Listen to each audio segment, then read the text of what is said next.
Hello दोस्तों, क्या हाल है आप लोगों के।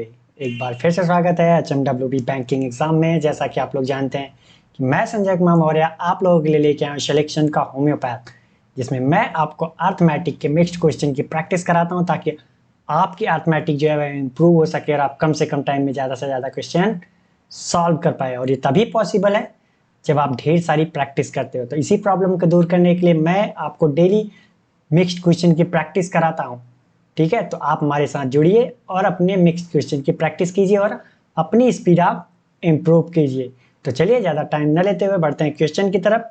लेकिन उससे पहले अगर आपने हमारी वीडियो को लाइक नहीं किया तो अभी तक तो लाइक कर दीजिए, और अभी तक चैनल को सब्सक्राइब नहीं किया तो प्लीज़ चैनल को सब्सक्राइब भी कर लीजिए, ताकि हमारी जो है वीडियो की अपडेट आपको मिलती रहे और आप अपनी स्पीड इम्प्रूव करते रहें। तो चलिए बढ़ते हैं क्वेश्चन की तरफ।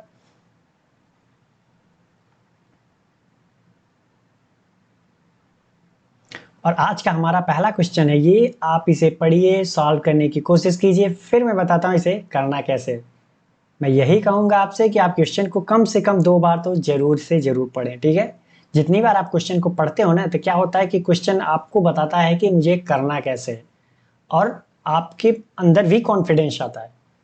जैसे आप अगली बार अगर करने बैठोगे, ये क्वेश्चन आपके सामने आएगा, ऐसा क्वेश्चन भी आएगा, तो आपको पढ़ते ही लगेगा कि हाँ, ये ऐसे टाइप के क्वेश्चन मैंने कर रखे हैं। ठीक है, तो आपके अंदर जब कॉन्फिडेंस आता है ना, तो नहीं आता हुआ क्वेश्चन भी आप कर जाते हो। ठीक है, तो चलिए आप पढ़िए, फिर सॉल्व करिए, फिर मैं बताता हूँ इसे करना कैसे।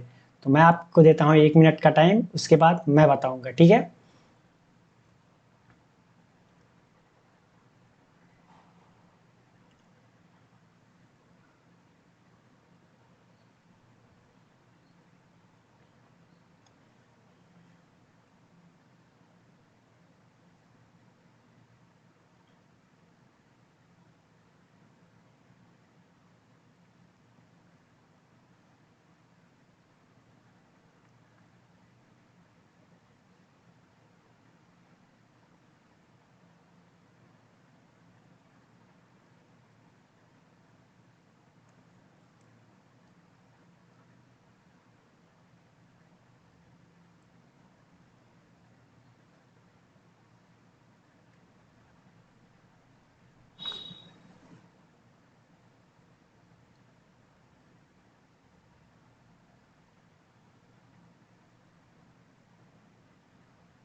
तो चलिए आपका टाइम समाप्त हुआ। अब मैं बताता हूँ इसे करना कैसे है। ठीक है, कह रहा है कि 2 प्रकार की चीनी है जिनकी कीमत जो है 24 रुपए प्रति किलोग्राम और 18 रुपए प्रति किलोग्राम है।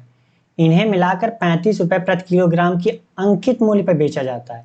यदि दुकानदार को इस मिश्रण पर 20% की छूट देने के बाद 40% का लाभ कमाता है, तो बताइए कि इन 2 प्रकार की चीनियों को किस अनुपात में मिलाया गया। ठीक है, तो कह रहा है कि क्वेश्चन में आपको समझ में भी आ गया होगा कि क्वेश्चन कह रहा है कि 2 प्रकार की चीनी है। एक मान लीजिए ए है, एक बी है चीनी है, जिसमें कीमत दे रखी है उसने 24 रुपए प्रति किलो, 18 रुपए प्रति किलो की।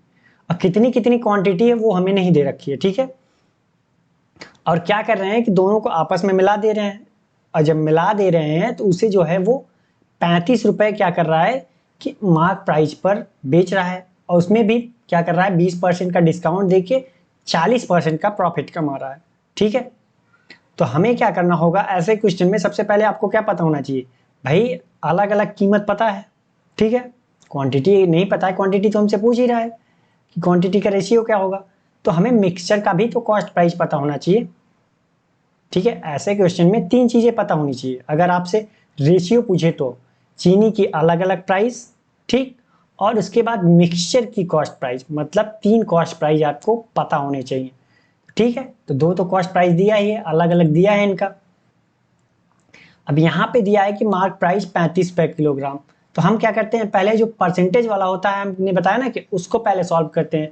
तो चलिए सॉल्व कर लेते हैं। कह रहा है ना, दुकानदार इस मिश्रण पर 20% की छूट देने के बाद 40% का लाभ कमाता है। अब आप बताइए कि छूट किस पे दी जाती है, तो यहाँ से हमें किसका किसका रेशियो मिलेगा, छूट किस पे दी जाती है। जाहिर सी बात है कि आपको पता है कि छूट जो है हमेशा मार्क प्राइस पे देता है कस्टमर दुकानदार, और उसके बाद वो बेचता है, तो mark price and selling price का रेशियो मिलेगा हमें। दुकानदार क्या करता है, आप दुकानदार के पास जाते हो तो क्या कहते हो कि भैया आपने लिखा है कि 20% का डिस्काउंट मिलेगा, एक एग्जांपल मान लेते हैं, तो दुकानदार क्या करता है कि जो उस पर मार्क प्राइस होता है उस पर क्या करता है 20% का डिस्काउंट दे देता है, और उसके बाद डिस्काउंट देने के बाद वो उसे क्या करता है बेच देता है। तो दुकानदार के पास दो चीज़ें पता हो गई कि उस पर मार्क प्राइस कितना था और मार्क प्राइस पे डिस्काउंट दे के उसने बेचा कितने पे। तो mark price and selling price का रेशियो पता चल जाएगा यहाँ से। तो यहाँ पे दुकानदार कितने का 20% का डिस्काउंट दे रहा है, तो जाहिर सी बात है कि 20% का मान आपको पता है कितना होता है 1/5। भाई जब परसेंटेज को हटाएंगे तो बटा 100 रखेंगे, तो 20 पंचे 100 1/5 आएगा कि नहीं। ठीक, तो छूट किस पे दे रहा है 20% का छूट दे रहा है कितने पे। अगर मार्क प्राइस 5 है तो 5 पे जो है 20% का छूट दे रहा है, तो 5 का 20% कितना हुआ 1, मतलब 5 का सामान 1 का छूट दे करके 4 पे बेच रहा है। इतना समझ में आ गया। सेलिंग प्राइस हमारा कितना होगा 4। तो यहाँ पे हमें mark price and selling price का रेशियो मिल गया, 5 का वस्तु है और 4 पे बेच रहा है। ठीक है, आगे कह रहा है कि 40% का लाभ कमाता है, 40% का लाभ कमाता है। तो एक बात बताइए कि आपको प्रॉफिट एंड लॉस कब पता चलेगा। अगर आपको पता होना चाहिए कि हमारा कॉस्ट प्राइस क्या है, तो उसी के आधार पे हम बताते हैं ना कि हमें प्रॉफिट हुआ या लॉस हुआ। ठीक है, तो 40% बराबर क्या होगा 2/5 होगा। ठीक, अगर हमारी कॉस्ट प्राइस 5 है तो वो कह रहा है कि 40% के लाभ कमा रहा है, मतलब 5 का सामान 5 का 40% कितना होगा 2, मतलब अगर 5 का सामान वो 7 में बेचेगा तभी तो उसे 40% का प्रॉफिट होगा, क्योंकि प्रॉफिट परसेंटेज बराबर होता क्या है profit upon cost price into 100 ही तो होता है। ठीक, तो यहाँ पे हमने नीचे वाला क्या होता है कॉस्ट प्राइस, ऊपर क्या होता है प्रॉफिट होता है। तो सेलिंग प्राइस कितना होगा भाई, जाहिर सी बात है कि 5 की वस्तु है 2 रुपए का प्रॉफिट, मान लीजिए कि 5 यूनिट का उसकी कॉस्ट प्राइस है, 2 यूनिट का प्रॉफिट ले रहा है तो बेचेगा कितने पे 7 यूनिट पे। तो यहाँ से हमें क्या मिल गया, यहाँ से हमें क्या मिल गया भाई कॉस्ट, सॉरी यहाँ पे लिख देते हैं हमें, यहाँ पे हमें मिल गया कितना cost price and selling price का रेशियो कितना 5 और 7 का। तो बात तो एक ही वस्तु के लिए हो रही है ना, यहाँ पे किसकी बात हो रही है मिक्सचर की बात हो रही है। यहाँ पे ये पूरी कहानी जो है मिक्सचर की बात हो रही थी। मिक्सचर हमारे लिए क्या है एक ही वस्तु है, तो हम क्या करते हैं कि इनका सेलिंग प्राइस तो अलग अलग हो नहीं सकता भाई, एक ही होगा। तो हम क्या करते हैं बराबर करने के लिए 4 का गुणा इधर करते हैं और 7 का गुणा इधर कर देते हैं। अब 7 चौक 28 ये हो गया, 7 चौक 28 ये हो गया। तो हम अगर एक तरफ 4 का गुणा किए तो दूसरी तरफ भी में 4 का गुणा करना पड़ेगा। यहाँ पे 7 का किया तो यहाँ भी 7 का गुणा करना पड़ेगा रेशियो बराबर रखने के लिए। तो यहाँ कितना आ गया 20, यहाँ कितना आ गया 35। ठीक, अब हमें क्या मिल गया भाई, अब हमारी सेलिंग प्राइस बराबर हो गई ने, तो अब हम मर्ज कर सकते हैं cost price selling price and mark price. 20 28 और 35 का रेशियो मिल गया हमें। अब बताइए कि यहाँ पे कह रहा है कि 35 रुपए प्रति किलोग्राम का अंकित मूल्य पे बेचा है। अंकित मूल्य हमारा कितना है 35 यूनिट बराबर 35 रुपए। ठीक, तो 1 यूनिट का मान कितना 1 रुपए, तो हमारी कॉस्ट प्राइस कितनी हो जाएगी 20 रुपए होगी कि नहीं होगी। अगर 1 यूनिट का मान 1 रुपए तो 20 यूनिट का मान कितना 20 रुपए मिल गया हमें। ठीक, मिल गया। इतना समझ में आ गया कि ये आया कहाँ से। कॉस्ट प्राइस हमें कितना मिल गया मिक्सचर की 20 रुपए प्रति किलोग्राम मिली कि नहीं, इतना समझ में आ गया। ठीक, अब क्या करते हैं हम ऊपर वाले को मिटा देते हैं, समझ में आ गया तो इसको हम मिटा देते हैं जगह के लिए थोड़ी सी। ठीक,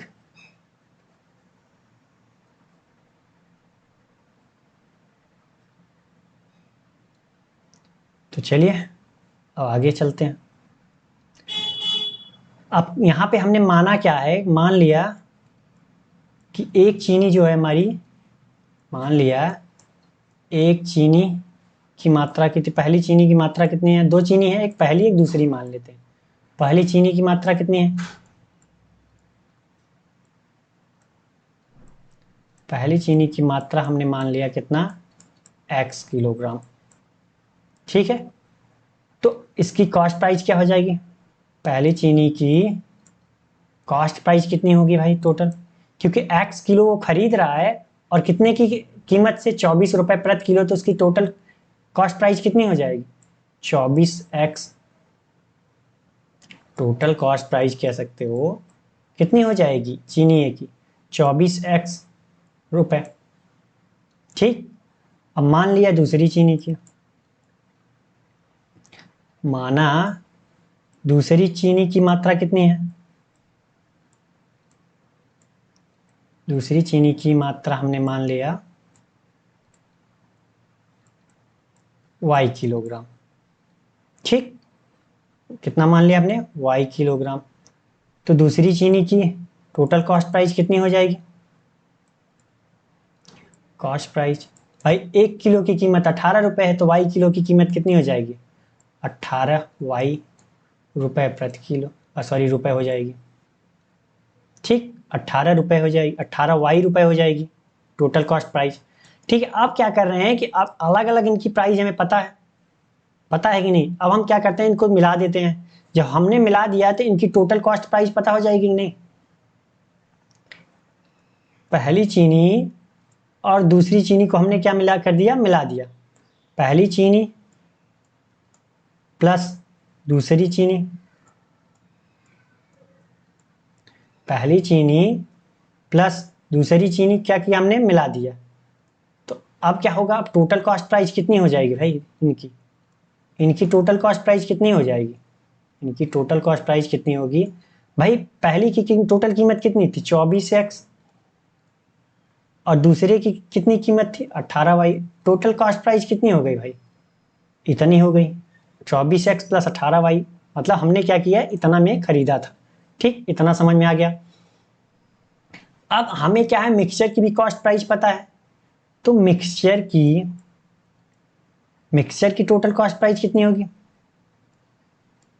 मिक्सचर की या मिश्रण की कह सकते हो, इंग्लिश हिंदी में मिश्रण लिखो भाई। मिश्रण की टोटल कॉस्ट प्राइस कितनी होगी, टोटल कॉस्ट प्राइस कितनी होगी भाई 20 रुपए प्रति किलोग्राम उसकी कीमत है। अब क्वांटिटी कितनी है भाई, अगर टोटल एक्सपेंडिचर हमें चाहिए तो क्वांटिटी एंड प्राइस चाहिए, यही तो होता है।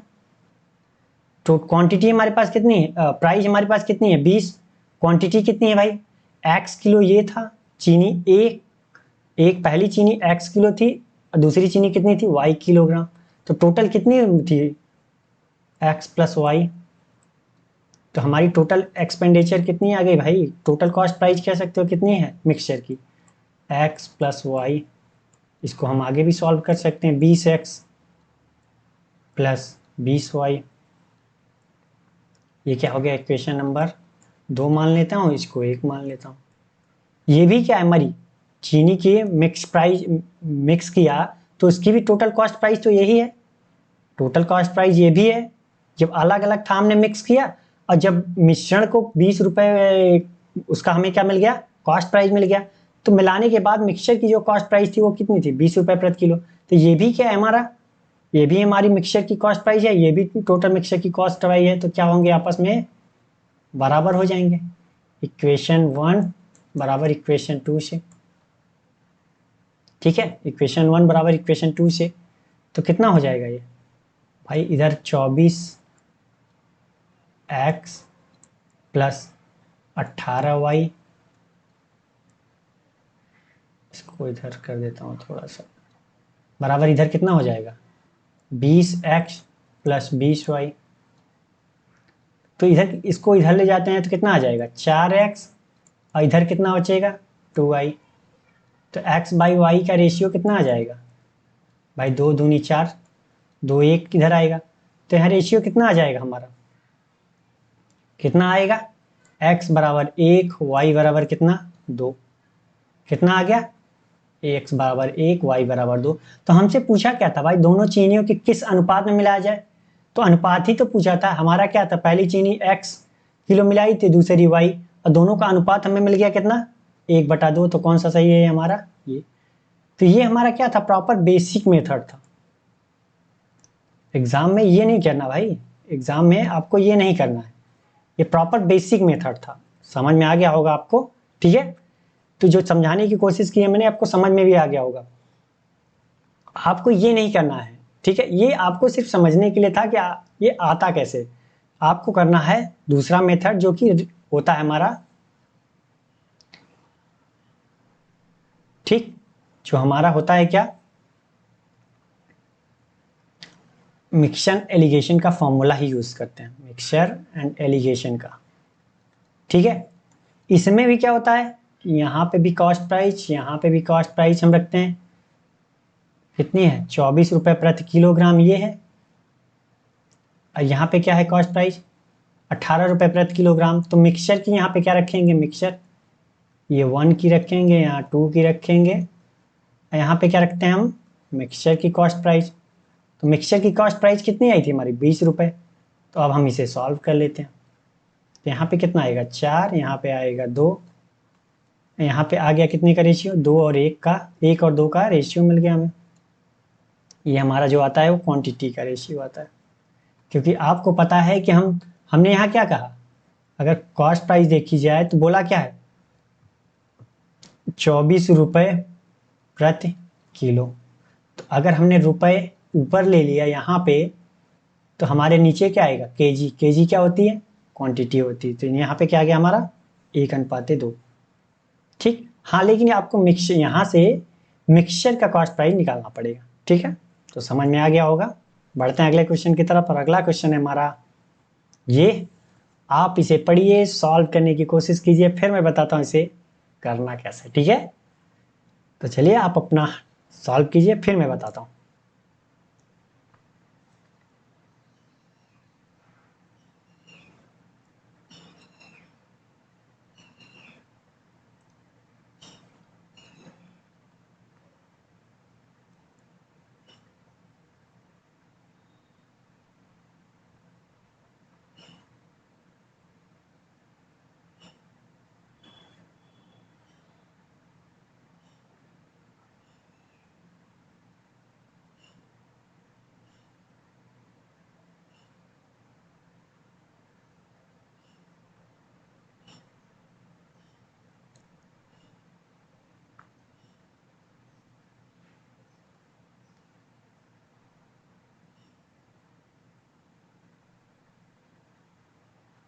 तो चलिए आपका टाइम समाप्त हुआ, अब मेरी बारी है बताने की। चलिए मैं बताता हूँ इसे करना कैसे, ठीक है।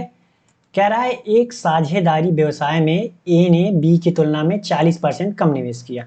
एक व्यवसाय जो है वो पार्टनरशिप में स्टार्ट की गई, उसमें कह रहा है ए ने बी की तुलना में 40% कम इन्वेस्ट किया।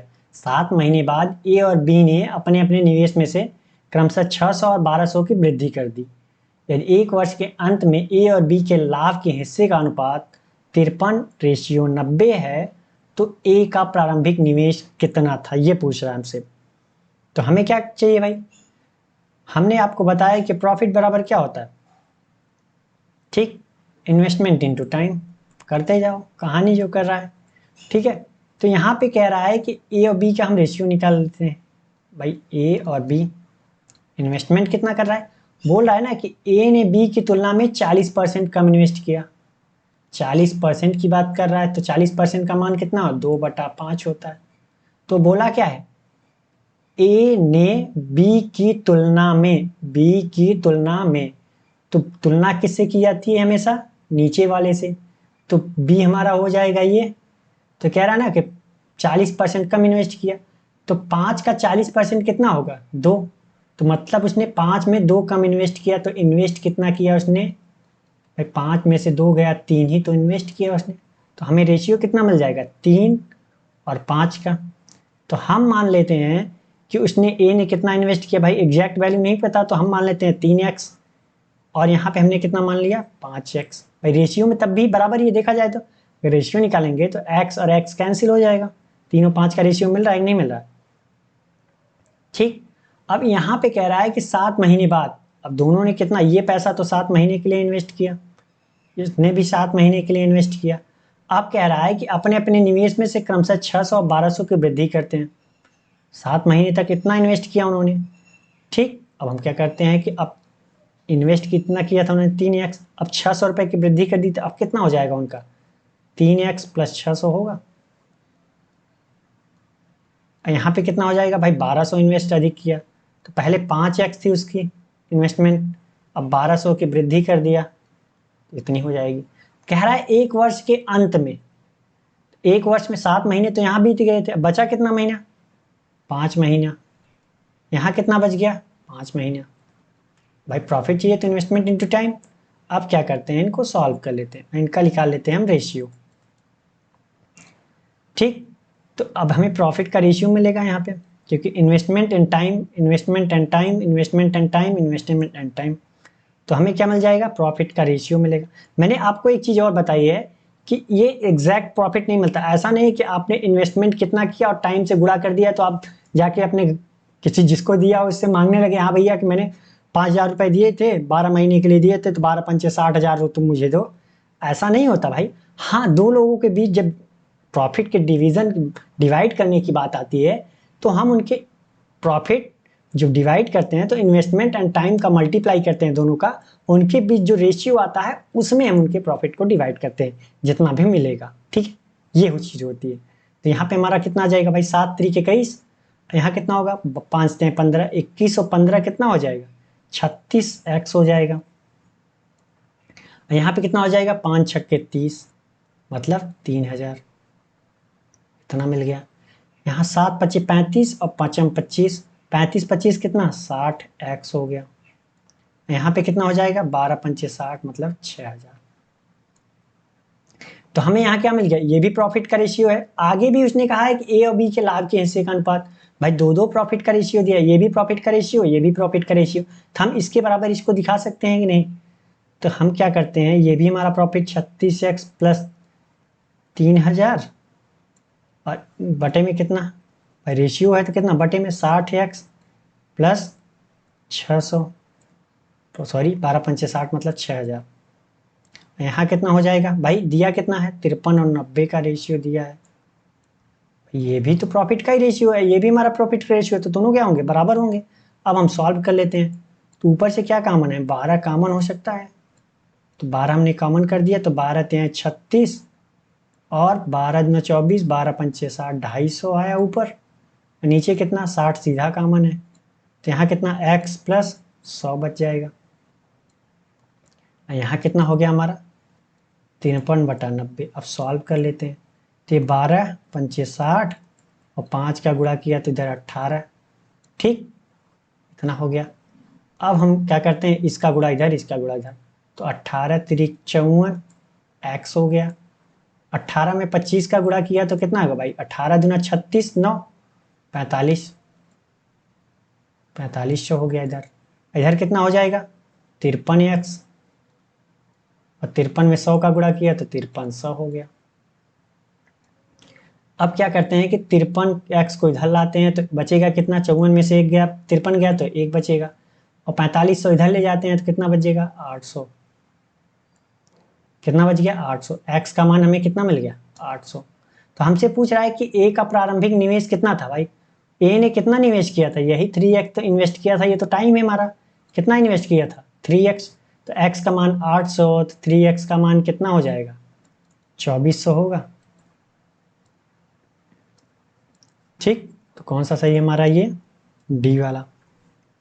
आया समझ में, ठीक, तो समझ में आ गया होगा, काफी हार्ड क्वेश्चन नहीं था, सिंपल ही था। वेरिएबल दे करके आपको कंफ्यूज कर रहा था, मतलब परसेंटेज में देके आपको कंफ्यूज कर रहा था, तो कंफ्यूज नहीं होना है। आप जो जो कहता जाए वो करते जाओ, आंसर आपके सामने होगा। ठीक है, तो चलिए बढ़ते हैं अगले क्वेश्चन की तरफ। और अगला क्वेश्चन है हमारा ये, आप इसे पढ़िए, सॉल्व कीजिए, फिर मैं बताऊंगा इसे करना कैसे है। तो टाइम स्टार्ट होता है आपका अब, तो 1 मिनट के बाद फिर मैं बताऊंगा इसे करना कैसे है। ठीक है,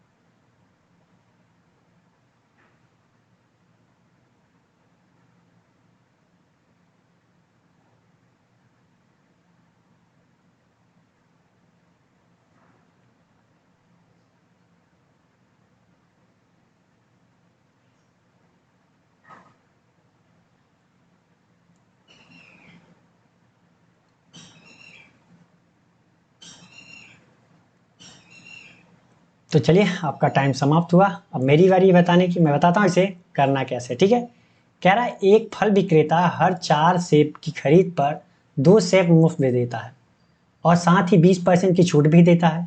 यदि वह 12% का लाभ कमाना चाहता है तो बताइए कि प्रत्येक सेब का अंकित मूल्य उसके क्रय मूल्य का कितने प्रतिशत है। ठीक है, वो कह रहा है कि कोई एक दुकानदार है, सेब बेच रहा है। अगर आप उससे 4 सेब खरीदते हो तो 2 सेब मुफ्त पे दे रहा है और उसके साथ में आपने जितना पैसा आपका बनेगा उस पर भी 20% का डिस्काउंट दे रहा है। तो वो पूछ रहा है कि हम सेब का ऐसा क्या मूल्य रखें, ठीक है, कितने प्रतिशत अधिक रखना है, मतलब कॉस्ट प्राइस से कितने प्रतिशत अधिक रखना है।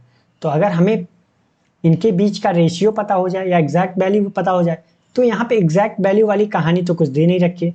तो अगर हमें मार्क प्राइस और कॉस्ट प्राइस के बीच का रेशियो पता चल जाए तब भी हम बता सकते हैं ना कि कितना अधिक उन्होंने कितना वो रखना है, हमें बढ़ाना है।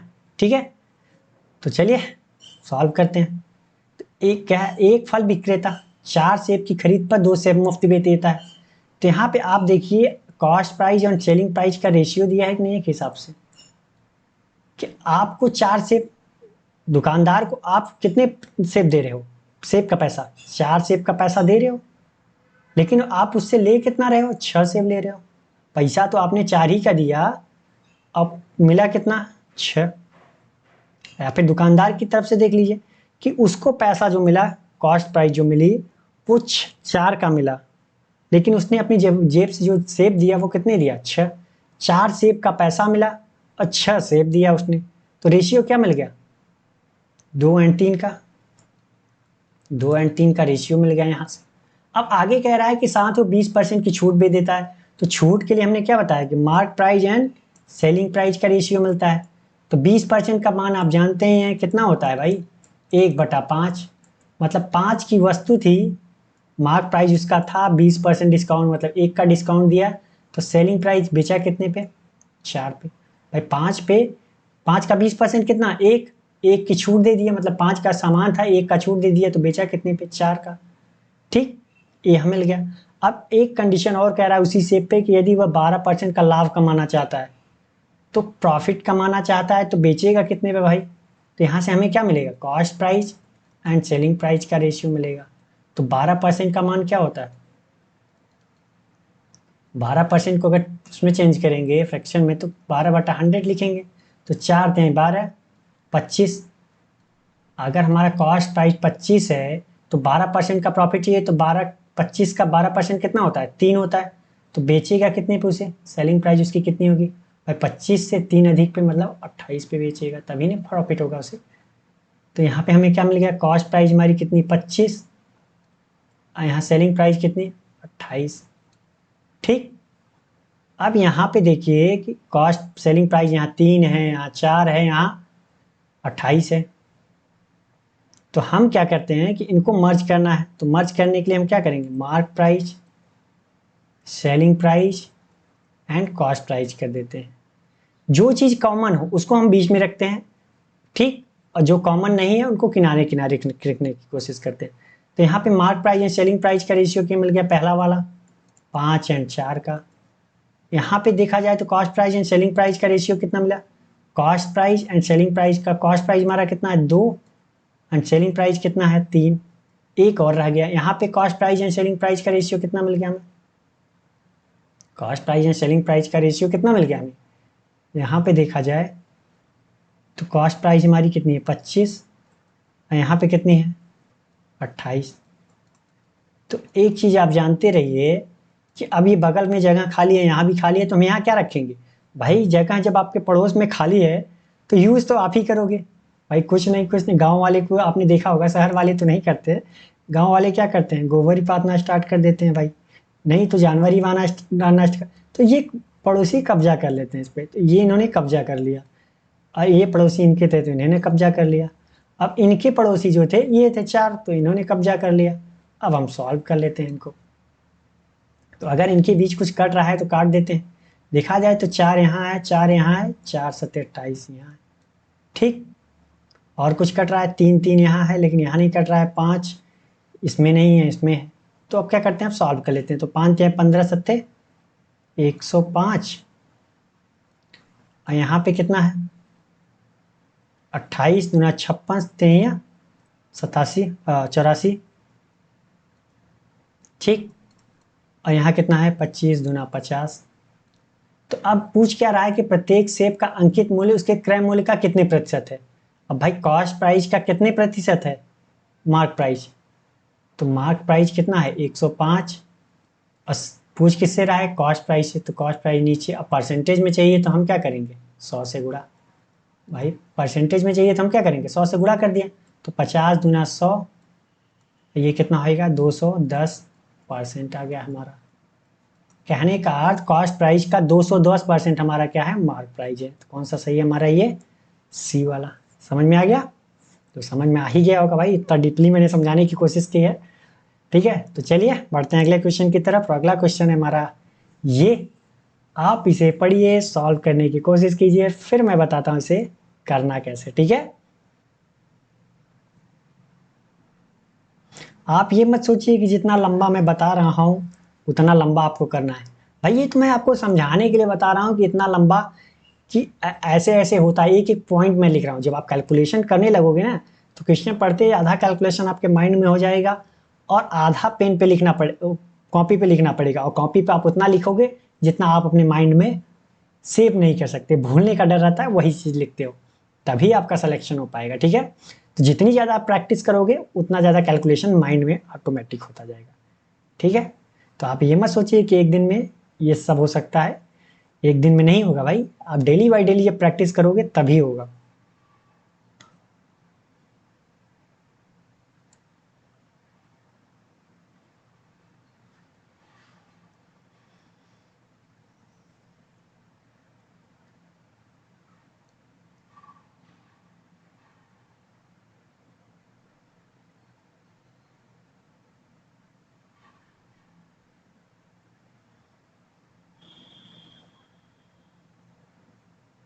तो चलिए आपका टाइम समाप्त हुआ, मेरी बारी है बताने की। मैं बताता हूँ इसे करना कैसे। ठीक है, कह रहा है अजय की मासिक आय 15,000 थी है, उसकी आय में 20% की वृद्धि के कारण उसका व्यय 25% बढ़ जाता है और उसकी बचत 12.5% बढ़ जाती है। ठीक है, तो यहाँ दो कंडीशन दिया है, एक वृद्धि होने से पहले, एक वृद्धि होने के बाद की।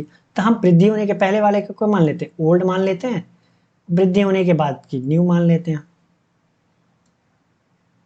इतना समझ में आया। ये कह रहा है कि उसकी आय में 20% की वृद्धि, तो वृद्धि आय को भी वैसे रहने देते हैं, उसका व्यय जो है 25% बढ़ जाता है। तो एक्सपेंडिचर होता है व्यय, 25% का मान आप जानते हैं कितना होता है, 1/4 होता है। तो कहने का तो पहले वो अगर 4 खर्च करता था तो 4 का 25% कितना हुआ, 1 हुआ।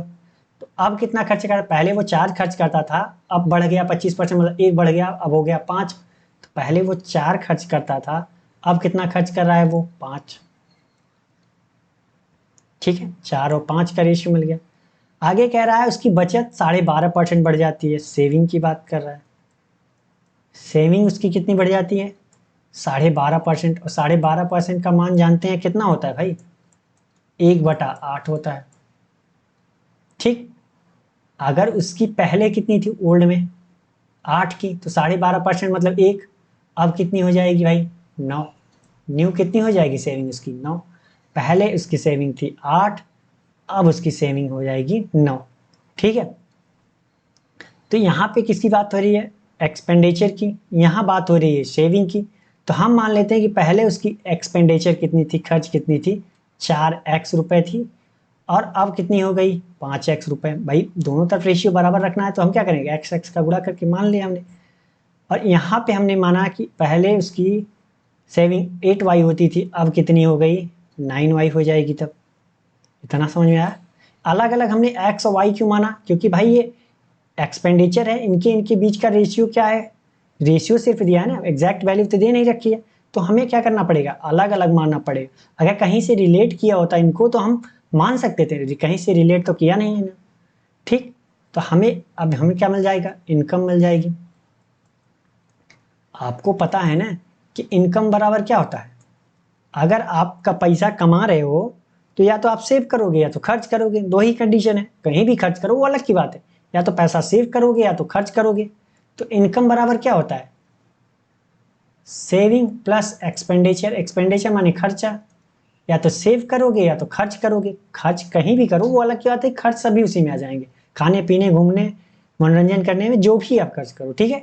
तो यहाँ पे क्या हो जाएगा हमारा, ओल्ड कितना था इनकम 4x प्लस 8y। भाई अगर खर्चा इतना कर रहा है, सेविंग इतना कर रहा है, तो इनकम भी इतनी होगी ना यहाँ से।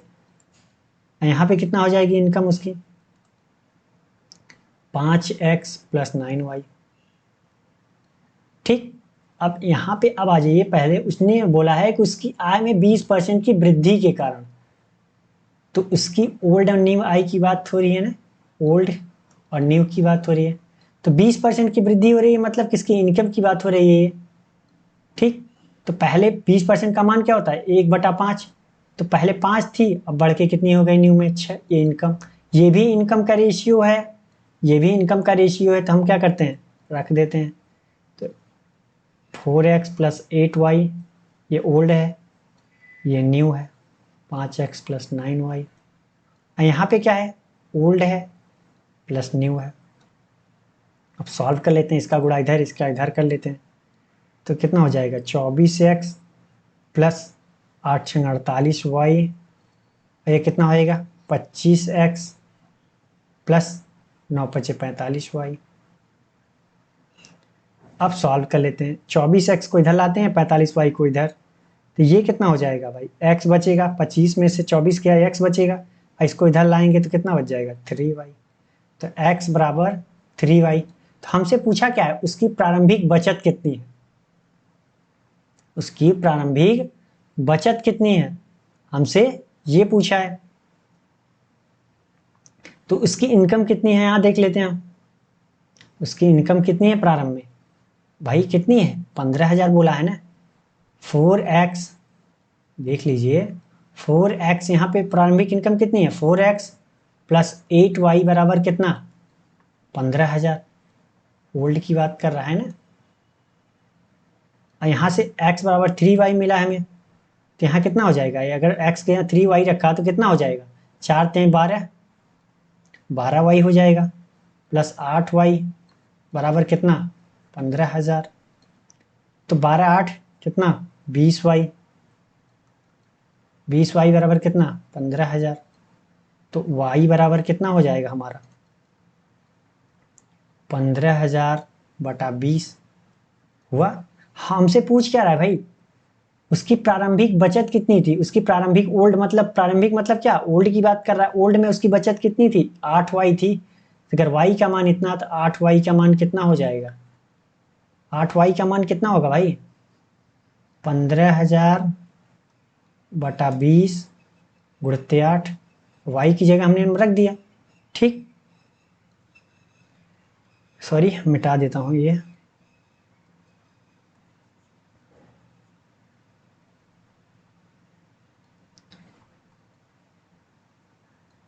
ठीक है। तो हमारी बचत कितनी है भाई, ओल्ड ओएलडी ओल्ड सेविंग की बात कर रहा है, तो कितनी है 8y।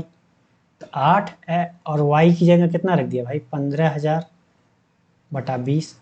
सॉल्व कर लेते हैं, एक जीरो से एक जीरो कैंसिल, 2×4 = 8, तो ये कितना है 1500 गुणित 4 बराबर कितना 6,000 रुपये। तो वो पहले कितनी सेविंग करता था, वो पहले कितनी सेविंग करता था भाई 6,000। तो कौन सा सही है इसमें से, कोई नहीं, तो हमारा कौन सा आंसर होगा नन ऑफ दीज, ठीक है। तो इतनी बड़ी कहानियां नहीं लिखनी है, इसमें से काफ़ी चीज़ें आप कम कर सकते हो, तो लेकिन करना पड़ेगा, प्रोसेस यही है कि आपको करना ऐसे ही है, ठीक है। आप कितना कैलकुलेशन माइंड में कर सकते हो वो आप पे डिपेंड करता है, ठीक है। इसीलिए कुछ क्वेश्चन ऐसे होते हैं कि जो आप माइंड में करके ही आंसर दे सकते हो, कुछ क्वेश्चन होते हैं कि आपको वो सॉल्व करने पड़ते हैं, तो वो एवरेज टाइम लेके ही चलता है एग्जामिनर। ऐसा नहीं है कि सब में आपको ऐसा है कि 40 सेकंड ही 45 सेकंड ही लगे, कभी किसी किसी क्वेश्चन में 1 मिनट, जैसे इसमें 1 मिनट भी लग सकता है, ठीक है। बाकी क्वेश्चन ऐसे होते हैं कि आप पढ़िए और आंसर दीजिए, ठीक है। तो समझ में आ गया होगा, बढ़ते हैं अगले क्वेश्चन की तरफ। अगला क्वेश्चन है हमारा ये, आप इसे पढ़िए, सॉल्व करने की कोशिश कीजिए, फिर मैं बताता हूँ इसे करना कैसे, ठीक है।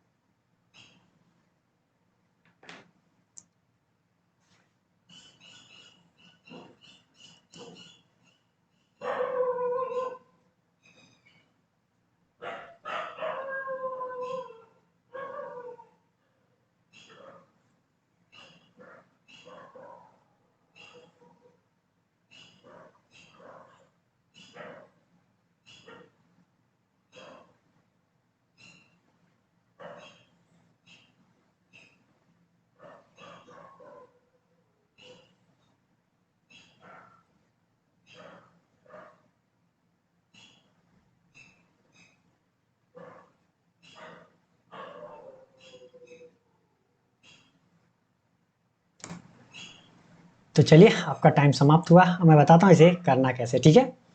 कह रहा है आकाश अकेले किसी कार्य को 12 दिनों में पूरा कर सकता है। यहाँ पे किसका है, आकाश को हमने मान लिया ए, 12 डे में एक कार्य कोई पूरा कर लेता है। फिर कह रहा है जबकि आकाश, बासु और चिंटू, आकाश बी, बासु को बी मान लेता हूं मैं, और चिंटू, तीनों मिलकर एक कार्य को 4 दिन में पूरा करते हैं, ठीक है, 4 डेज में। ये चार तीनों मिलके एक कार्य को 4 दिन में पूरा करते हैं। कह रहा है यदि बासु अकेले वही कार्य करने में चिंटू से 5 दिन अधिक समय लेता है, बासु अकेले वही कार्य करने में चिंटू से 5 दिन अधिक लेता है, तो चिंटू अकेले उसी कार्य का 60% कितने दिनों में पूरा करेगा, ठीक है। तो अब आपको ये दिया है कि उसने कंफ्यूज कर दिया आपको कि जो बासु जो टाइम ले रहा था वो चिंटू से 5 दिन एक्स्ट्रा टाइम ले रहा है अगर वही कार्य करे तो। अगर आप शॉर्ट लगाओगे यहाँ पे, जो हम लोग हमेशा लगाते हैं कि ए और बी सी, यहाँ पे हमें क्या मिल जाएगा, ए की इफिशियंसी मिल जाएगी, यहाँ बी प्लस सी की इफिशियंसी मिलेगी, लेकिन यहाँ टाइमिंग कुछ एग्जैक्ट बताया नहीं है। तो हम क्या करते हैं, यहाँ पे बेसिक मेथड यूज करेंगे, ठीक है। तो आप बताइए कि यहाँ बोला है ना, मान लिया हमने कि चिंटू मतलब सी ने एक कार्य कितने दिनों में किया, डी डेज में मान लेते हैं, या एक्स डेज मान लेते हैं, ठीक है, कितने दिन में, एक्स डेज में किया। तो बासु ने वही कार्य कितने किया, पूरे कार्य की बात हो रही है, ये बात ध्यान है, पूरे कार्य की। तो यहाँ पे कितने दिन में कर रहा है Basu, x plus 5 day, Chintu से 5 दिन ज़्यादा में, ठीक। अब सॉल्व करते हैं बेसिक से। तो वो कह रहा है कि ए जो है आकाश जो है 12 दिन में एक कार्य करता है, ठीक। तो ये एक दिन में कितना कार्य करेगा, आकाश एक डे में कितना कार्य करेगा, जाहिर सी बात है कि एक कार्य टोटल हो रहा है तो 1/4 कार्य करेगा, ठीक। आकाश 1/12, 12 दिन में कर रहा है तो 1/12 कार्य करेगा।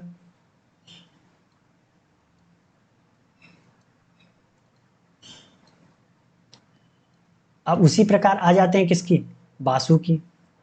बासु कितने दिन में कर रहा है, बासु जो है वो x प्लस 5 डे में कर रहा है, एक कार्य पूरा कितने दिन में कर रहा है, एक कार्य।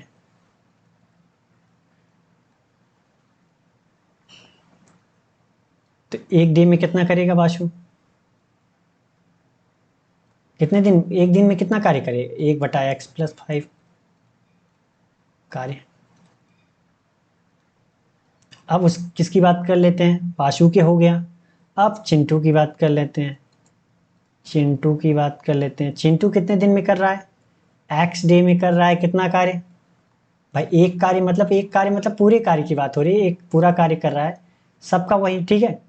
तो एक दिन में कितना करेगा भाई, एक्स डे में इतना कर रहा है तो एक दिन में कितना करेगा, 1/x कार्य, ठीक। इतना मिल गया, ये किसका में, चिंटू का, बासु का और आकाश का एक दिन का कार्य। अब यहाँ पे भी इसने दे रखा है कि ए बी और सी 4 डेज में करते हैं। अब अगर देखा जाए तो Akash plus Basu plus Chintu, English में लिख दिया मैंने, कोई दिक्कत नहीं भाई, ठीक है। आकाश, बासु और चिंटू जो है वो 4 दिन में एक कार्य करते हैं अगर मिलके करे तो, 4 दिन में एक कार्य करते हैं। तो यही आकाश, बासु और चिंटू एक दिन में कितना कार्य करेंगे भाई, आकाश, बासु और चिंटू एक डेज में कितना कार्य करेंगे, तो क्या करेंगे, 1/4 कार्य, ठीक।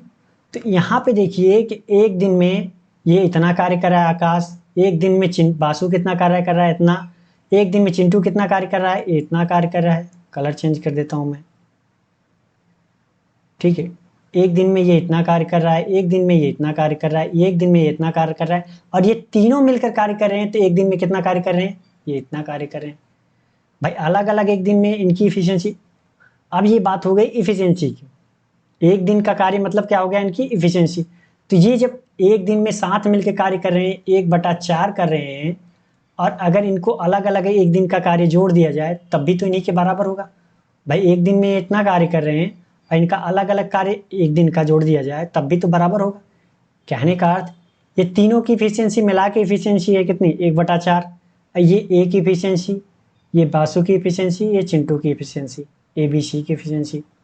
तो एक दिन में इसका कितना कार्य है, 1/12 प्लस एक दिन में एक इसका कितना कार्य है, एक्स प्लस डी, और इसका कितना है, एक्स प्लस 5 है ना, और इसका कितना है, 1/x है।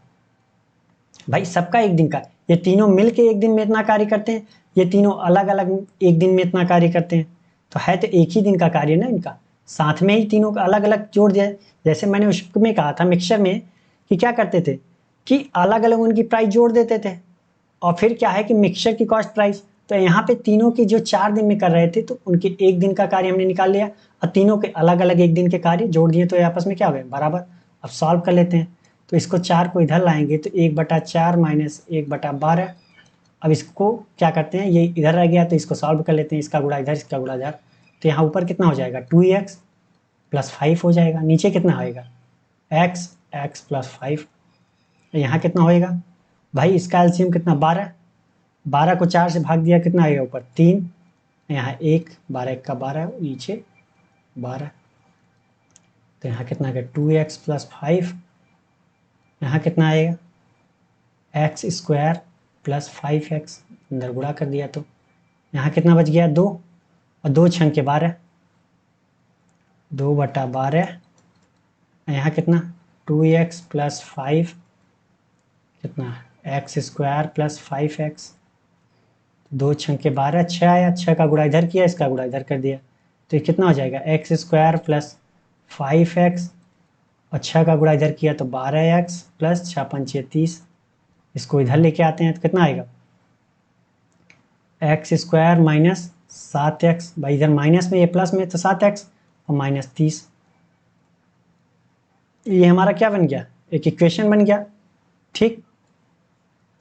तो यहाँ से x का मान हम निकालेंगे तो कितना आएगा हमारा x का मान, यहाँ से x का मान निकालेंगे तो हमें कितना मिल जाएगा, x का मान हमें मिलेगा 30 का ऐसा खंड करना है कि क्या होना चाहिए, घटाने पे 7 आना चाहिए। तो 10 ત્યાં 30, तो 10 का प्लस में आएगा और 3 माइनस में आएगा, तो हम क्या लेंगे, प्लस वाला लेंगे। तो x का मान हमें क्या मिल गया, 10 मिल गया।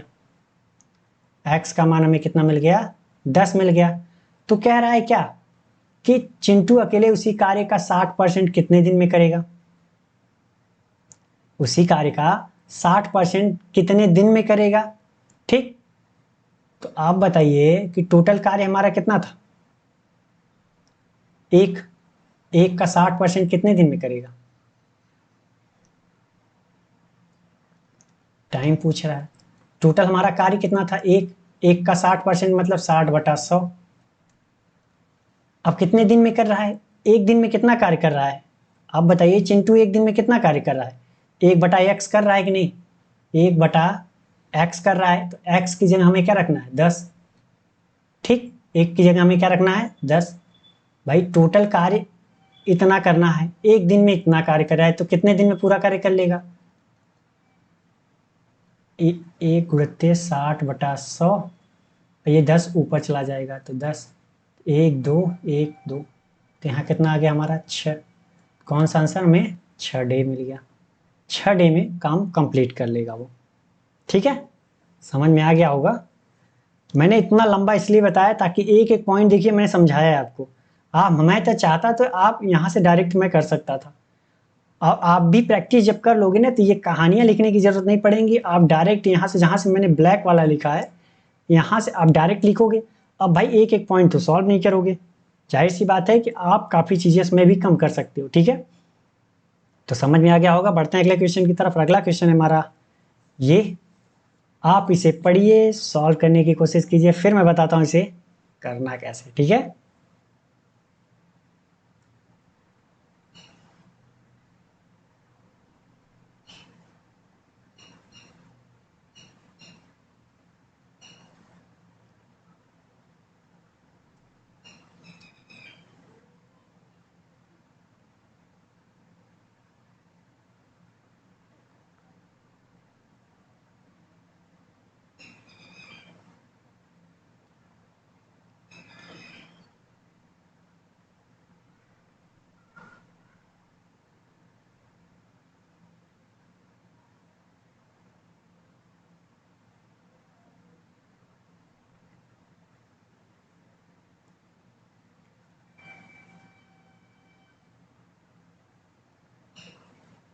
तो चलिए आपका टाइम समाप्त हुआ। अब मैं बताता हूँ इसे करना कैसे है, ठीक है।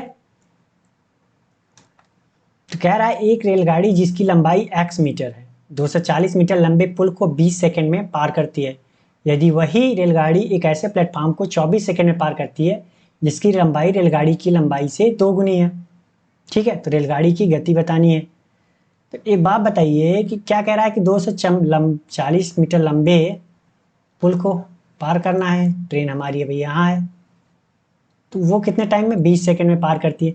तो एक बात बताइए कि इसकी डिस्टेंस कितना ट्रेवल करना पड़ेगा ट्रेन को, चार्ट, क्योंकि स्पीड बराबर क्या होता है d/t। टाइम तो दे रखा है, इतने डिस्टेंस नहीं दे रखा है। तो आप देखिए कि अभी ट्रेन का मुंह यहाँ है, प्लेटफॉर्म हमारा यहाँ है, ट्रेन की लंबाई दी रखी है कितना x, ठीक। तो अब ट्रेन चलते चलते चलते चलते चलते पार कर गई। अब प्लेटफॉर्म तो हमारा यहीं रहा 240। अब ट्रेन क्या हो गई, पार हो गई। पार होने का मतलब पूंछ इसका जब तक पार ना हो तब तक पार तो कहेंगे नहीं। ट्रेन पहुंच गई यहाँ। तो यहाँ पे देखिए कि ट्रेन का मुंह यहाँ था, पूंछ ठीक यहाँ पे था। और अब क्या हुआ कि ट्रेन पार कर गई, ट्रेन का मुंह कहाँ पहुंच गया, यहाँ पहुंच गया। और यहाँ से स्टार्ट हुई थी ट्रेन, यहाँ से हुई स्टार्ट हुई थी नहीं हुई थी मुंह इसका। तो यहाँ से यहाँ तक उसने कितना डिस्टेंस ट्रेवल कर लिया भाई, एक्स। 240 मीटर लंबे प्लेटफॉर्म को प्लस एक्स मीटर खुद की लंबाई, ठीक। तो डिस्टेंस कितना उसने ट्रेवल किया 240 प्लस एक्स। तो स्पीड बराबर क्या होगा, डिस्टेंस अपॉन टाइम। डिस्टेंस कितना 240 प्लस एक्स, टाइम कितना हो गया 20 सेकेंड। ये हमारी स्पीड हो गई। ये क्वेश्चन नंबर आप 1 कर सकते हो। आगे कह रहा है कि यदि वही रेलगाड़ी एक ऐसे प्लेटफॉर्म को जो 24 सेकेंड में पार करती है जिसकी लंबाई रेलगाड़ी की लंबाई से 2 गुनी है, तो बताइए रेलगाड़ी वही है तो स्पीड भी वही होगी। स्पीड तो चेंजिंग की बात की नहीं है उसने, तो स्पीड क्या है वही। अब यहाँ पे क्या होगा, प्लेटफॉर्म की लंबाई जहाँ वहाँ पे जो थी 240 थी, अब यहाँ पे क्या है 2x है, बोला है यही। तो टोटल डिस्टेंस कितना ट्रेवल करेगी भाई, x ट्रेन की लंबाई प्लस 2x प्लेटफॉर्म की लंबाई, टोटल डिस्टेंस कितना ट्रेवल करेगी 3x। और कितने टाइम में ट्रेवल कर रही है 24 सेकेंड में। Equation number second. तो स्पीड दोनों के बराबर है, सेम वही एक ही ट्रेन की बात हो रही है। तो अब हम x का मान यहाँ से नहीं निकाल सकते। 240x बटा 20 बराबर कितना 3x बटा 24। तो 4 पंचे 20, 4 छंग 24, ये 3x है, ठीक।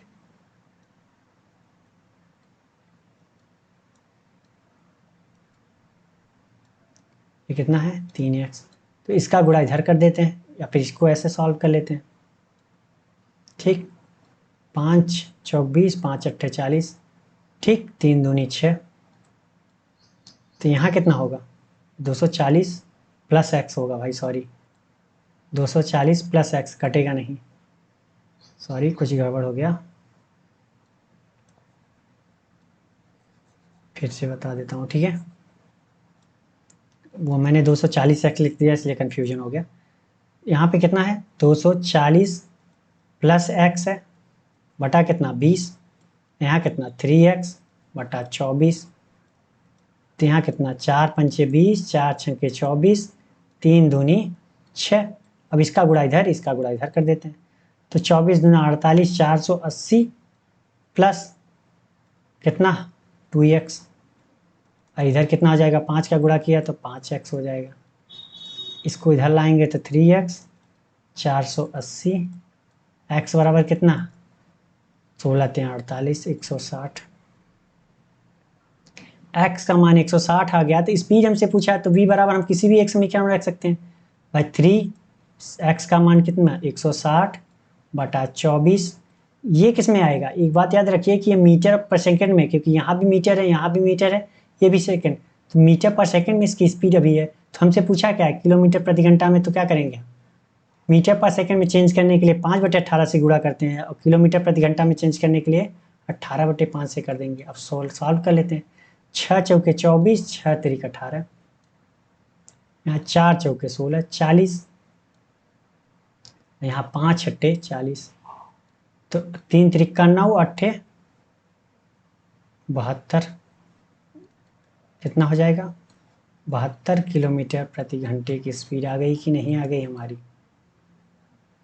तो कौन सा सही है हमारा, ये ए वाला। ठीक, तो समझ में आ गया होगा, बहुत हार्ड नहीं था, बहुत सिंपल क्वेश्चन था। बढ़ते हैं अगले क्वेश्चन की तरफ। अगला क्वेश्चन है हमारा ये, आप इसे पढ़िए फिर सॉल्व करने की कोशिश कीजिए, फिर मैं बताता हूँ इसे करना कैसे। ठीक है,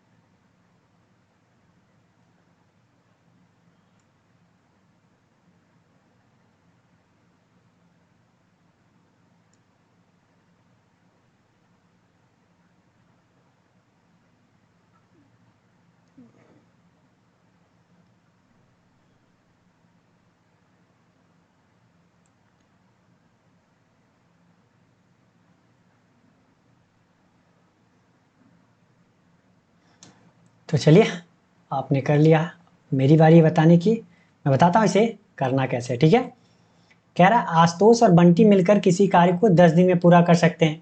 बंटी या चिंटू मिलकर वही कार्य 12 दिनों में पूरा कर सकते हैं। यदि आशुतोष और चिंटू की कार्य क्षमता का अनुपात 4:3 है, तो तीनों मिलकर उस पूरे कार्य को कितने दिनों में पूरा करेंगे। तो यहाँ पे हम क्या करते हैं कि आशुतोष प्लस बंटी, आशुतोष को ए बंटी को बी मान लिया, पूरा कार्य कितने दिन में करते हैं, 10 दिन में। और बंटी और चिंटू मिलकर, बंटी को बी माना है हमने, चिंटू को सी मान लिया, कितने दिन में कर रहे हैं, 12 दिन में। ठीक, कह रहा है आशुतोष और चिंटू की कार्य क्षमता का अनुपात दे रखा है उसने, आशुतोष और चिंटू की कार्य क्षमता का अनुपात उसने दे रखा है। तो यहाँ से हम क्या कर सकते हैं, टोटल वर्क निकाल सकते हैं। टोटल वर्क हमारा कितना होगा भाई, इनका एलसीएम ले लेते हैं, कितना होगा, 12 पंचे 60। तो यहाँ पे कितना हो गया, 10 छंके 60, 12 पंचे 60। तो ये किसका, ये क्या आ गई हमारी इफिशियंसी। इफिशियंसी किसकी है भाई, अभिषेक प्लस बंटी की है ये, और ये किसकी है, बंटी प्लस चिंटू की है। अगर मैं इसमें से इसको घटा दूं तो क्या मिलेगा हमें, अगर मैं इसमें से इसको घटा दूं, ऊपर वाले में से नीचे वाले को घटा दिया हमने, ठीक, तो हमें क्या मिल जाएगा भाई, बी, यहाँ प्लस का बी यहाँ माइनस हो जाएगा, यहाँ माइनस हो जाएगा, तो मिलेगा क्या, ए माइनस सी मिलेगा। यहाँ पे कितना मिल जाएगा हमें, 6 में से 1 गया 5, तो ए माइनस सी बराबर 1 आ गया। ये क्या है, हमारी इफिशियंसी है भाई, ये भी इफिशियंसी है, तो घटाया हमने। ए माइनस सी की इफिशियंसी कितनी है, 1। तो यहाँ पे दे रखा है चिंटू की कार्य क्षमता, ये भी तो इफिशियंसी दे रखी है किसकी, आशुतोष एंड चिंटू की कार्य क्षमता का अनुपात दे रखा है 4 और 3, ये भी तो इफिशियंसी है। तो हम मान लेते हैं कि अभिषेक की कितनी है, 4x, चिंटू की 3x। इफिशियंसी कितनी है, अभिषेक की 4, उसकी 3x मान लिया हमने। ठीक, तो यहाँ पे ए की जगह 4x रख दिया और सी की जगह 3x रख दिया, तो यहाँ कितना हो गया, 1। x बराबर कितना मिल गया हमें, 1। तो कहने का अर्थ अभिषेक की इफिशियंसी कितनी मिल गई हमें, 4 मिल गई, और चिंटू की कितनी, 3 मिल गई। ठीक, अगर अभिषेक की 4 है और चिंटू की 3 है इफिशियंसी, तो यहाँ से हमको नहीं पता, a प्लस बी बराबर 6 है, तो b बराबर कितना आ जाएगा हमें, 2 मिलेगा। तो a और b c तीनों का इफिशियंसी मिल गया, a का 4, b का 3 और b का 2 और c का 3। तो हमसे पूछा क्या है कि तीनों मिलकर कार्य करें, तो a प्लस बी प्लस सी की टाइमिंग पूछ रहा है कितने दिन में करेंगे। तो टोटल वर्क हमें पता ही है कि टोटल वर्क 60 है, तीनों की इफिशियंसी जोड़ लेते हैं, 4 3 7 2 9, तो 3 त्रिका 9 और 3 दूनी 6, तो 20/3 दिन में ये क्या करेंगे, आपस में तीनों मिल के करें तो समाप्त कर लेंगे कार्य को। कौन सा सही है हमारा, ये डी वाला। ठीक, बहुत हार्ड क्वेश्चन नहीं था, कर लिया है आपने। तो चलिए बढ़ते हैं अगले क्वेश्चन की तरफ। अगला क्वेश्चन है हमारा ये, आप इसे पढ़िए, सॉल्व करने की कोशिश कीजिए, फिर मैं बताता हूँ इसे करना कैसे। ठीक है,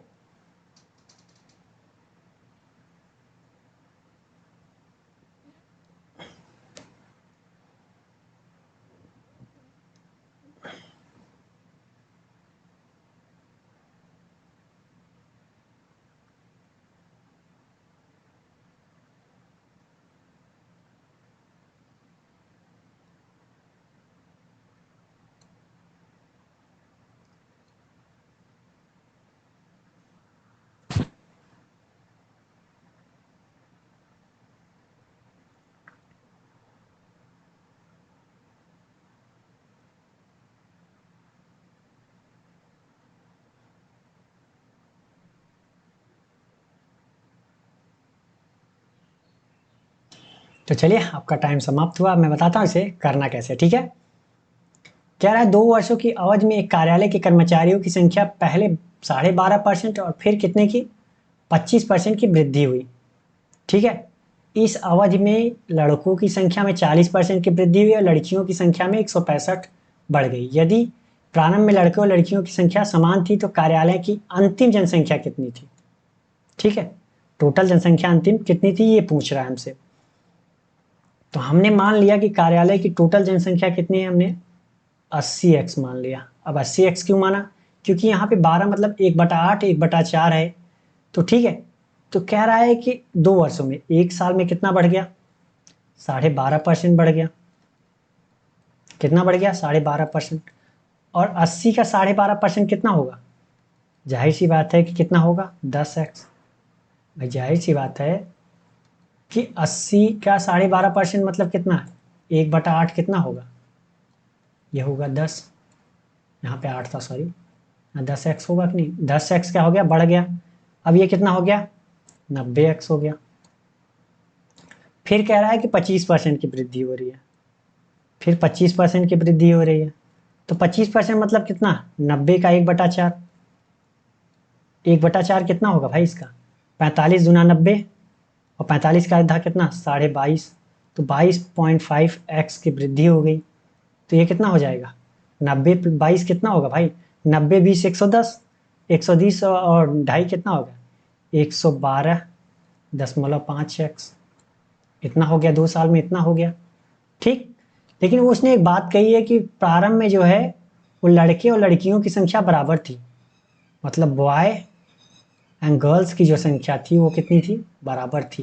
तो अगर पहले बॉय 40 थे तो गर्ल भी 40 थी भाई, बराबर मतलब क्या, 40-40 थे, ठीक। अब उसने कहा कि इस जो अवधि 1-2 साल बीता है उसमें लड़कों की संख्या जो है 40% की वृद्धि हो गई, इसमें क्या हो गया 40% की वृद्धि हो गई भाई। तो आप बताइए कि 40x का 40% कितना होगा, 40x का 40% निकालना चाहें तो कितना होगा भाई, 40/100 करेंगे, 1 2 0 1 0 2 0, तो 4 चौका 16x की वृद्धि हो गई। 40% मतलब कितना, 16x की वृद्धि हो गई, तो हो कितना गया ये 56x। लेकिन यहाँ पे कितना बोला है कि 165 लोगों की वृद्धि हो गई। तो पहले कितने थे, 40x था, तो अब कितना हो गया नाउ 165x, सॉरी 165 हो गया, यहाँ 56 हो गया, ठीक। तो एक बात बताइए कि यहाँ भी क्या है, 2 साल के बाद टोटल बॉयज एंड गर्ल्स हैं, ये टोटल क्या है, बॉयज प्लस गर्ल्स ही तो है। अगर यहाँ पे बॉयज एंड गर्ल्स देखूं तो मैं कितना होगा, बॉयज एंड गर्ल्स यहाँ पे देखूं तो कितना होगा 56 40 90 96 प्लस 165 होगा। ये भी बॉयज एंड गर्ल्स, ये भी बॉयज एंड गर्ल्स, ठीक। तो दोनों क्या होंगे, आपस में बराबर होंगे, 1 और 2 मान लिया हमने इसको। तो इक्वेशन नंबर 1 एंड 2 बराबर, तो ये कितना होगा 112.5 x बराबर कितना 96x प्लस 165। इसको इधर लेके जाएंगे तो कितना हो जाएगा 16.5x बचेगा, इधर कितना है 165, ठीक। तो अगर इसको यहाँ से कैंसिल किया तो कितना बचेगा भाई, कितनी बार जाएगा 16 दहम्मा, तो x बराबर कितना आ जाएगा हमारा 10, कितना होगा 10, तो x बराबर हमारा मिल गया कितना 10। तो हमसे पूछा क्या है, तो कार्यालय की अंतिम जनसंख्या कितनी होगी, अंतिम जनसंख्या यही तो है भाई, 2 साल बाद की जनसंख्या वही तो अंतिम जनसंख्या है। तो 112.5 गुणित कितना 10, तो 1125 होगी कि नहीं होगी हमारी अंतिम जनसंख्या, कितनी होगी 1125। तो कौन सा सही है इसमें से, कोई नहीं, तो नन ऑफ दीज, ठीक। तो समझ में आ गया होगा। तो अगर ये वीडियो आपको पसंद आ रही है तो प्लीज़ लाइक तो कर दो यार। आज के लिए बस इतना ही, ठीक है, और मिलते हैं नेक्स्ट वीडियो में, तब तक के लिए थैंक यू, बाय बाय। क्योंकि आज गर्मी बहुत लग रही है तो आज मैंने आपके लिए 8 रखे, तो टोटल 10 क्वेश्चन ही है, फिर मैं किसी दिन बता दूंगा, लेकिन आज गर्मी काफ़ी लग रही है इसलिए टाइम भी आपको लग रहा है कि ज़्यादा लग रहा है, ठीक है। तो मिलते हैं नेक्स्ट डे, तब तक के लिए थैंक यू, बाय बाय।